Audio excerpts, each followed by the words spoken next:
Welcome to free online classes of physics with Lambor sir. So dear students, in the last lecture, we studied Huygens principle, and on the basis of Huygens principle, we studied one geometrical construction, which is also called as Huygens construction. And using that Huygens construction, we can find position and nature of any wavefront at any later instant if we know the position and nature of that wavefront at this instant or at some instant. And on the basis of Huygens principle, using the Huygens construction, we studied construction of spherical wavefront as well as we studied the construction of plane wavefront. And we find that how the wavefront propagates through media from one place to another place. So in this lecture, let us learn reflection of light at a plane surface. You can say reflection of light at a plane reflecting surface. And in this article, we are studying laws of reflection of light using Huygens principle. म्हणजे reflection of लाईटचे जे lodge आहेत ते lodge आपण हायजेन्स प्रिन्सिपलचा use करून या ठिकाणी learn करणार आहोत. So to learn these laws of reflection, we will consider plane wavefront AB, which is bounded by two parallel rays PA and QB, which is incident obliquely on a plane reflecting surface XY. So here XY is our plane reflecting surface and AB is the plane wavefront which is bounded by two parallel rays PA and QB. So PA and QB are the incident rays. ज्या incident rays नी plane wavefront AB ला bound केलेला आहे. So let us see the diagram describing this statement. See here. In this diagram, this XY is nothing but plane reflecting surface. One side is coated and other side is highly polished. So it is plane reflecting surface. And on that plane reflecting surface, this AB is the incident wavefront, which is bounded by two parallel rays PA and QB. And this incident wavefront, this wavefront AB, plane wavefront AB, is incident obliquely on this reflecting surface XY. Obliquely means making some angle with normal. So in this diagram, we come to know that these rays, incident rays, is a parallel beam of light, and parallel beam of light corresponds to plane wavefront. आणि इथं हे जे incident raise आहेत ते plain वेव्हफ्रंटला perpendicular आहेत. त्यामुळे इथं हा जो अँगल झालेला आहे तो अँगल इथं तुम्ही 90 कन्सिडर करू शकता, किंवा इथला देखील अँगल जो आहे तो 90 कन्सिडर करू शकता. कारण rays of light, which is nothing but wave normal, are perpendicular to the surface of wavefront at any point. So when this wavefront, see here, this wavefront AB is the plane wavefront.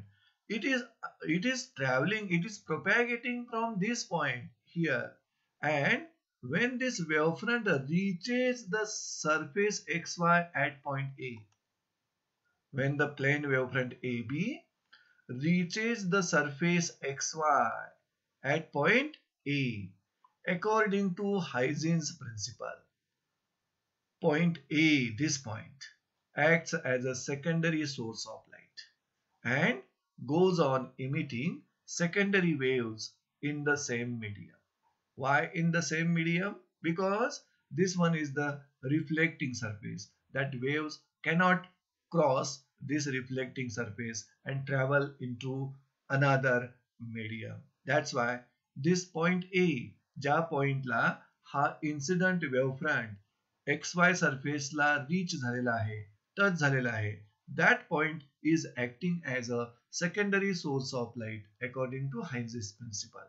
And this point, this secondary source emits secondary waves which travels in the same medium. याच medium, ज्या medium मधून तो वेव्हफ्रंट AB वेव्हफ्रंट incident आहे, propagate होतोय, त्याच medium मध्ये A point पासून ज्या इमिट झालेल्या सेकंडरी वेव्स आहेत, they are traveling in the same medium with the speed of light. So here, if this incident wavefront, आता हा जो remaining part आहे त्या wavefront AB चा, तो remaining part still is in the air medium. So only A point जो wavefront AB चा आहे, it is only touch to the surface XY. आणि जो point surface XY ला touch होईल, that acts as a secondary source of light and emits secondary waves but in the same medium. आणि simultaneously next points हे या सरफेसवर reach होते. आणि आपण विचार करूया एक्स्ट्रीम पॉइंटचा, पॉइंट ए आणि बी चा. आता आपण बी पॉइंटचा विचार करूया. If the incident wavefront at point B here reaches to point C on the surface XY in time t. म्हणजे हा जो इन्सिडेंट वेव्हफ्रंट आहे at point B, it is reaching to the point C which is on the surface XY and in time t. म्हणजे wavefront B point पासून C पॉइंटला reach होण्यासाठी time T हा इथं रिक्वायर्ड आहे. देन दिस डिस्टन्स BC, त्या वेव्हफ्रंटनं BC distance cover करण्यासाठी BC डिस्टन्स जे कव्हर केलेलं आहे ते आपल्याला किती मिळते पहा. Then the distance BC equal to CT. So distance traveled by the wavefront to move from point B to C, BC equal to CT, where this C is the speed of light in the medium. मग हे जर air medium असेल ज्यामधून तो वेव्हफ्रंट propagate होतोय आणि obliquely incident होतोय XY सरफेसवर, ते मीडियम जर एअर असेल तर speed of light in that medium, that means in air medium. Now we will proceed towards the next slide. म्हणजे आपण इथं समजावून घेतलं की ज्यावेळी वेव्हफ्रंट AB XY सरफेसला रीच होतोय ऍट पॉइंट A ला, त्यावेळी A point is acting as a secondary source of light and emits secondary waves in the same medium. पण हा जो रिमेनिंग पार्ट आहे त्या प्लेन वेव्हफ्रंटचा, तो अजून मीडियम मध्येच आहे. It is to be reach to the surface XY आणि रीच झाल्यानंतर त्याचं रिफ्लेक्शन स्टार्ट होईल. पण ए पॉइंट जवळचा वेव्हफ्रंट मात्र आता रिफ्लेक्ट व्हायला सुरुवात झालेली आहे. त्यामुळे A point is acting as secondary source and emit secondary waves in the same medium. आणि इथं आपण समजावून घेतला, हा जो वेव्हफ्रंट मीडियम मध्ये आहे तो बी जवळ आहे. तो बी पासून सी पॉइंटला ज्या वेळेला पोहोचतो त्यावेळी त्यानं जे डिस्टन्स कव्हर केलेलं आहे BC, ते डिस्टन्स म्हणजे आपण इथं लिहिलेलं आहे CT, की ज्या ठिकाणी C is the speed of light in the medium and what is T is the time required to move the wavefront from point B to point C. See, so same diagram we have considered here, and in this diagram let us go through the labelings. What are the labelings for that diagram? So XY is the plane reflecting surface, of course. Then AB, you can see here, AB is the plane incident wavefront, and here CD, which will be study in the next slide. This CD is the reflected plane wavefront. Now PA and QB, you can see here, PA and QB are the incident rays, parallel incident rays, आणि ह्या दोन रेजनीच incident वेव्हफ्रंटला bound केलेला आहे. After that, AR and CS, you can see here. AR and CS diagram मध्ये इथं बघू शकता, AR आणि CS, these are nothing but the reflected rays. आणि या रिफ्लेक्टेड रेजनी हा वेव्हफ्रंट CD जो आहे, रिफ्लेक्टेड वेव्हफ्रंट CD जो आहे तो बाउंड केलेला आहे. After that, MN, you can see in this diagram, MN, is the normal to the reflecting surface xy at point A. Then this angle I, तुम्ही इथं रीड करू शकता डायग्राम मध्ये, PAM ह्या इन्सिडेंट रे न normal से केलेले angle. This is the angle of incidence, angle of incident. त्यानंतर अँगल आर ह्या डायग्राम मध्ये रीड करू शकतो आपण angle MAD, angle MAD reflected ray न नॉर्मल से केलेले angle, angle of reflection. So these are the labellings for this diagram. तर आपण काय समजावून घेतलेलं आहे? This incident wavefront, if this incident wavefront at point B reaches to point C on the surface XY in time T, then this distance BC equal to CT. आपण पाठीमागच्या स्लाइडवर study केलेला आहे. मग याच वेळेमध्ये in same time T, you can say, in the same time T, all the secondary waves emitted by A is the secondary source of light, आणि या सेकंडरी सोर्स ऑफ लाईट न इमिट केलेल्या ज्या काही सेकंडरी वेव्स आहेत, मग time T मध्ये त्या सेकंडरी वेव्स न ट्रॅव्हल केलेलं जे डिस्टन्स आहे, that distance will be also equal to BC, which is equal to CT. Why? Because that waves are traveling in the same medium. मग या मीडियम मधलं आपण स्पीड जे आहे लाईटचं ते सी कन्सिडर केलेलं आहे, आणि टाइम टी म्हणजे wavefront B to C travel करण्यासाठी जो टाइम लागलेला आहे तोच टाइम आपण इथं विचारात घेतोय. Waves emitted by this secondary source in time T travel distance equal to BC, which is equal to CT. मग इथून ज्या सेकंडरी वेव्स इमिट झालेल्या आहेत त्या मीडियम मध्ये ट्रॅव्हल होतात. मग त्या सेकंडरी वेव्सनी टी टाइम मध्ये कव्हर केलेलं डिस्टन्स आपल्याला मिळालं किती? BC एवढंच ते डिस्टन्स ट्रॅव्हल करतील in time T, which is equal to CT. मग त्या सेकंडरी वेव्स ए पॉइंट पासून किती डिस्टन्स त्यांनी ट्रॅव्हल केलं असेल, त्यांच्या पोझिशन्स आपल्याला लोकेट करायचे असतील तर see here. So taking A as a center, compass मध्ये A as a center consider करा and radius equal to BC, which is nothing equal to CT. We draw a hemispherical surface in the same medium, which represents the secondary wavefront. You can say wavelet. म्हणजे A हा secondary source हायजीन्स principal नुसार आपण मान्य केला. It emits secondary waves which travels in the same medium. मग त्या secondary waves ना time T मध्ये जे डिस्टन्स कव्हर केलेलं आहे ते डिस्टन्स BC एवढं असणार. So taking A as a center, म्हणजे A सोर्स जो सेकंडरी सोर्स जो आहे तो सेंटर मान्य करूया, and radius equal to BC, compass मध्ये BC एवढी रेडियस घ्या. We can draw hemispherical surface in the medium. या मीडियम मध्ये हा डॉटेड लाईन न काढलेला हेमिस्फेरिकल सरफेस काढताना कंपास मध्ये BC एवढी रेडियस घेतलात आणि A हे सेंटर मानून हा हेमिस्फेरिकल सरफेस काढलेला, आणि हा हेमिस्फेरिकल सरफेस म्हणजेच this is nothing but secondary wavefront or wavelet you can say. म्हणजे ज्यावेळी इन्सिडेंट वेव्हफ्रंट B पॉइंट जवळ होता तो reaches to point C in time t, that time the secondary waves emitted by A will travel to its distance BC, means secondary waves emitted by A will reach to the hemispherical surface of that sphere. म्हणजे स्पियरचा हा जो काय hemispherical surface आहे या सरफेसवर waves reach होतात in time T, ज्यावेळी incident wavefront is moving from point B to C. So now we will draw some geometrical part.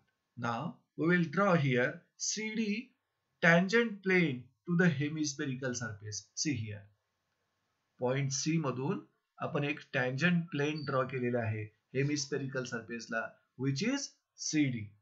आता C जवळ वेव्स कुठून रीच होतात? B पॉइंट पासून. किती टाइमला? T टाइमला.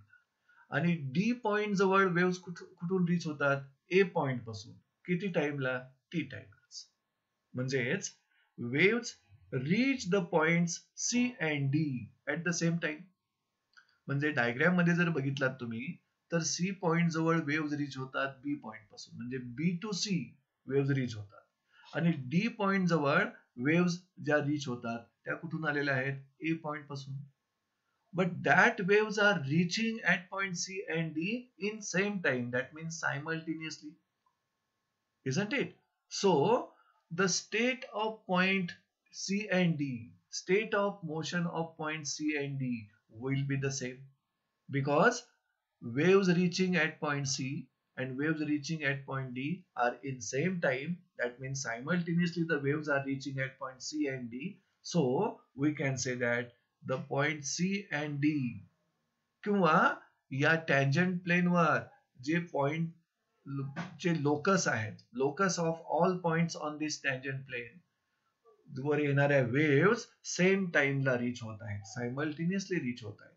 So we can say that the point C and D are in same phase. मग locus of all points which are having the same phase are called as a wavefront.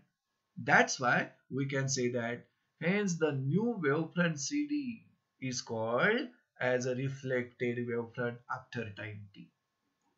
म्हणजे at this instant incident wavefront AB इथं होता, आणि after time t तो incident वेव्हफ्रंट reflect होऊन आपल्याला तो इथं मिळाला पहा, CD. That's why CD is the new wavefront which is called as reflected wavefront after time t. So this is how plane wavefront gets reflected from the reflecting surface xy, because incident wavefront AB at this instant ज्या वेळेला obliquely incident होतो surface xy वर, त्यावेळी after time T त्या वेव्हफ्रंटचं reflection तुम्हाला इथं मिळतं. CD ही जी tangent plain तुम्ही ड्रॉ केलेले आहे त्या टँजंट प्लेन वरील सगळे पॉइंट जे आहेत सेम फेज मध्ये आहेत, म्हणजे त्या प्रत्येक पॉइंट जवळ ज्या वेव्स रीच होतात सेम टाइमला रीच होतात. So that all that points are in phase. So locus of all points which are having the same phase which are called as a wavefront. So CD is nothing but wavefront, but this is the new wavefront after time t, so it is the reflected wavefront. So let us try to prove the laws of reflection here onwards. Now we can join A and D. Let us move towards the next slide. See here, same diagram we have considered. Now we will join the points A and D. आता आपण point A आणि D join करू. See here, join points A and D and produce it to R. Diagram मध्ये तुम्हाला दिसतं A to D join करा आणि it is produce to up to R. त्याचबरोबर also draw CS parallel to A R. हा जो CS आहे, हा जो रे तुम्ही ड्रॉ केलेला आहे तो रे ए आर ला पॅरलल ड्रॉ करा. आता या डायग्राम मध्ये तुम्हाला लक्षात येईल, therefore AR and CS are called reflected rays.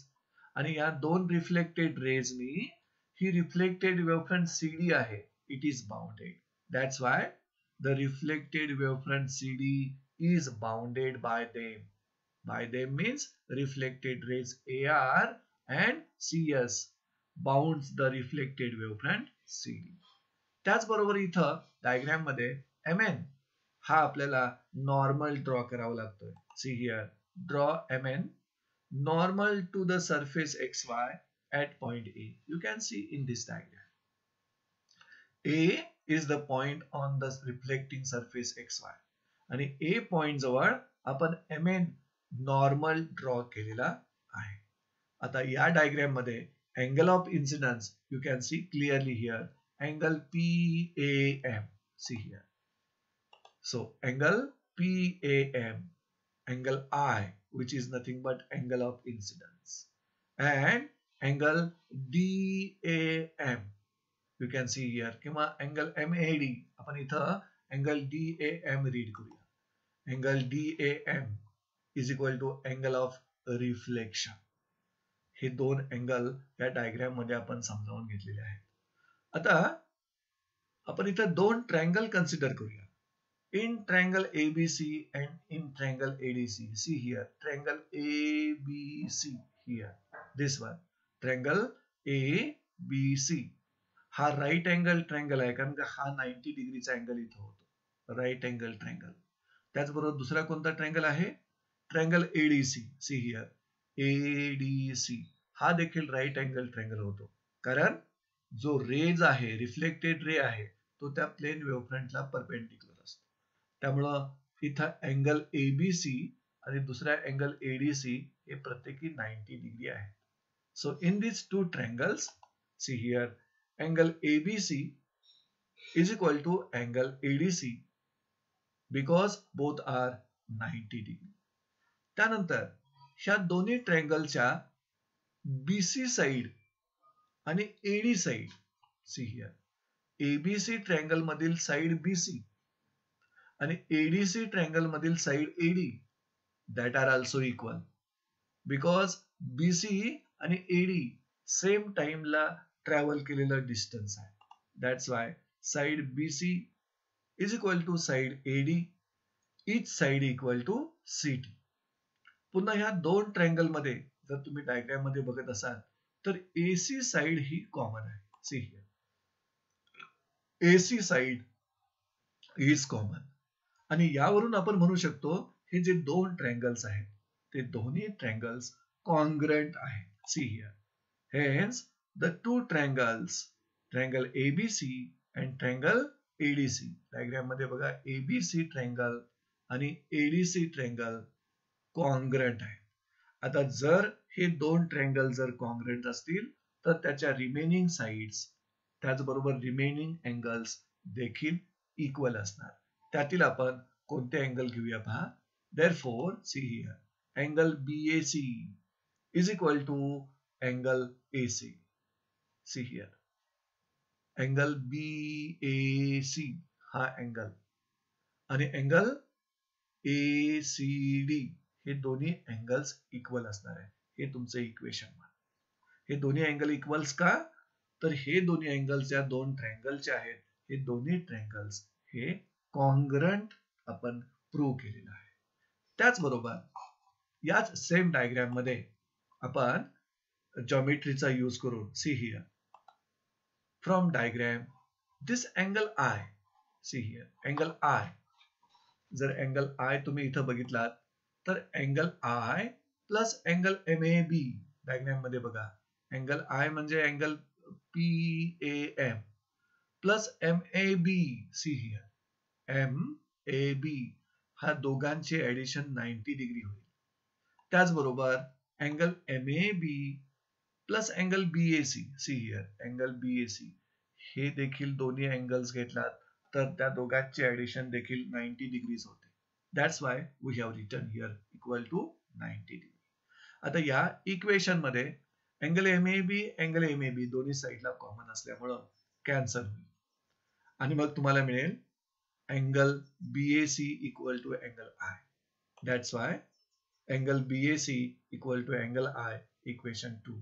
त्यामुळं इथं जो तुम्हाला अँगल I दाखवलेला आहे तो अँगल म्हणजे अँगल BAC या अँगलची व्हॅल्यू आहे.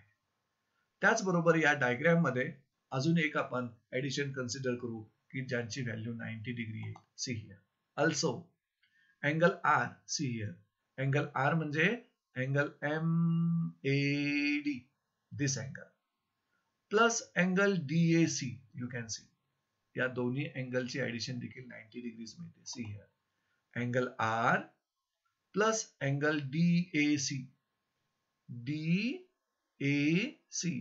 Angle R angle of reflection plus angle DAC दोघांची ऍडिशन देखील 90 डिग्री होते.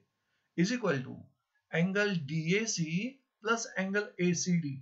आता अँगल ACD कुठे आहे पहा, ACD ह्या दोघांची ऍडिशन आपण 90 डिग्री का दाखवली? कारण हा जो ट्रायंगल आहे ADC, ह्या ट्रायंगल मध्ये हा राईट अँगल ट्रायंगल आहे त्यामुळे ह्या अँगलची व्हॅल्यू 90 डिग्री मिळाली. त्यामुळं ट्रायंगलचे जे 3 अँगल्स असतात त्यांची ऍडिशन 180 डिग्री असते. त्यामुळे रिमेनिंग 2 अँगल जे ह्या ट्रायंगलचे राहिलेले आहेत, अँगल DAC आणि अँगल ACD, या दोघांची ऍडिशन आपण इथं 90 डिग्री समजावून घेतलेले आहे. या इक्वेशन मध्ये अँगल DAC दोन्ही साईडला कॅन्सल होईल. त्यामुळं तुम्हाला मिळेल angle ACD equal to angle R. See here. Therefore, angle ACD equal to angle R. This is your equation 3. आता इक्वेशन आपल्याकडे 1 आहे. इक्वेशन 1 न काय सांगितलंय? Angle BAC equal to angle ACD. कारण हे दोन्ही अँगल्स ज्या दोन ट्रायंगलचे आहेत ते दोन्ही ट्रायंगल्स हे कॉन्ग्रंट आहे. आणि इक्वेशन 2 मध्ये angle BAC equal to angle of incidence आपण प्रूव्ह केला. इक्वेशन 3 मध्ये अँगल ACD, आता इथं तुम्ही पुन्हा एकदा डायग्राम मध्ये बघा, हा अँगल R जो आहे तो अँगल R म्हणजे अँगल ACD याची व्हॅल्यू आहे, अँगल R प्रूव्ह केला. So if we compare equation 1, 2 and 3, equation 1 मध्ये हे दोन्ही अँगल्स इक्वल आपण प्रूव्ह केलेले आहेत. आणि इक्वेशन 2 आणि 3 वरून जर तुम्ही कंपॅरिझन केलात तर from equations 1, 2 and 3 we can write angle I equal to angle R. इथं अँगल साइन लिहायचं राहिलेलं आहे. Angle I equal to angle R. आणि हा इक्वेशन 4 जे तुम्हाला मिळालेला आहे, इक्वेशन 4 म्हणजेच रिफ्लेक्शनचे जे लॉज आहेत त्यातला फर्स्ट लॉ आहे. कारण लॉज ऑफ रिफ्लेक्शन मध्ये आपण म्हणतो when ray of light is reflected from any surface, that time angle of incidence is equal to angle of reflection. So we have proved one first law of reflection here. See. So let us state the laws of reflection. So from equation 4, what we can say? Angle of incidence is equal to angle of reflection. See here. Angle of incidence is equal to angle of reflection. This is the first law of reflection. आता second law मध्ये आपण diagram मध्ये बघू शकता की हा जो normal आहे त्या नॉर्मलच्या एका साईडला इन्सिडेंट रे PA आहे आणि दुसऱ्या साईडला रिफ्लेक्टेड रे AR आहे. इथं जर विचार केला तर एका साईडला इन्सिडेंट रे PB किंवा QB आहे किंवा QC आहे आणि दुसऱ्या साईडला रिफ्लेक्टेड रे CS आहे. त्यामुळे म्हणू शकता तुम्ही इन्सिडेंट रे आणि रिफ्लेक्टेड रे हे नॉर्मलच्या अपोजिट साईडला आहे. So this is the second law of reflection. See here, incident ray and reflected ray are on opposite side of normal. आणि थर्ड लॉ जो रिफ्लेक्शनचा आहे तो काय सांगतो? हा इन्सिडेंट रे, रिफ्लेक्टेड रे आणि नॉर्मल हे तिघेही एकाच प्लेन मध्ये आहेत. See here. Also, from the figure, it is clear that the incident ray, reflected ray, and normal lies in the same plane. So this is how, using Huygens principle, we learn the laws of reflection of light. So I hope you understand the concept reflection of light at a plane reflecting surface, and using that we learn the laws of reflection of light by using Huygens principle. So with this, we are ending this session. Thank you, friends.